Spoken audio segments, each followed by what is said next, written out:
On peut aussi ajouter des contraintes. On a les différents types de contraintes. On a les contraintes en ligne et les contraintes de table. Les contraintes de ligne, nous avons les contraintes de ligne sont décrites au moment de la création de la table. Nous avons notre taille. C'est la seule contrainte de ligne. Et on a 5 contraintes au total. On a la contrainte primaire key, la contrainte unique, la contrainte foreign key, la contrainte check. La contrainte primaire key, ça c'est la clé primaire. Elle spécifie que les données qui doivent être stockées dans une colonne ne doivent pas être vides ni répétées. Unique, elle spécifie que les données qui doivent être stockées dans une colonne ne doivent pas être répétées, mais peut être vides. Foreign key. Elle spécifie que les données qui doivent être stockées dans une colonne ne doivent pas être vides et doivent forcément provenir d'une autre table de la base de données. Check. Elle spécifie que les données qui doivent être stockées dans une colonne ne doivent pas se répéter. La condition spécifiée de la DBA, Database Administrator. On pourra utiliser tous ces colonnes, mais c'est mieux de faire des recherches. Moi, je vais juste utiliser la contrainte primaire. On y va.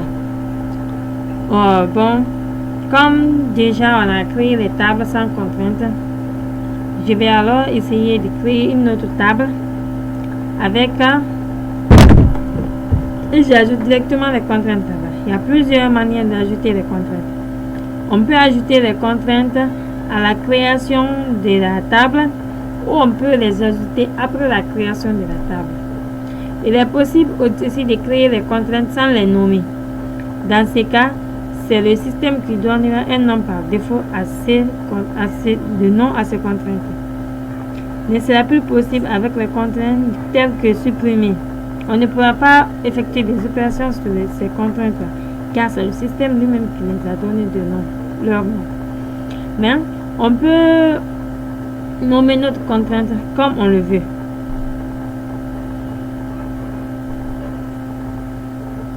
Si la table doit être créée avec des contraintes, l'ordre est important.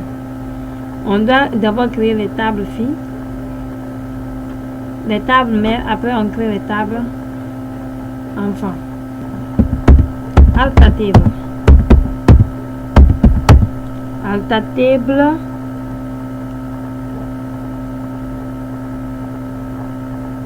Nom de la table. Je mets client. Quand je mets client, vous voyez, mon client n'est pas bien. Je mets client. C'est plutôt que client. Là, je mets add constraint. Add constraint. Add constraint. Ajoute la constraint. Maintenant, je mets le nom de la contrainte. Ma contrainte, je mets d'abord le nom de la table. Client. Je mets underline. Le nom de la table, le nom de la colonne ID CLT. Après, je mets le suffixe PK comme c'est primaire key. Après, maintenant, le type de contrainte primaire key. Type de contrainte. Je mets maintenant le nom de la contrainte de la colonne à laquelle je vais ajouter cette contrainte. Je ouvre les parenthèses, je mets ID CLT.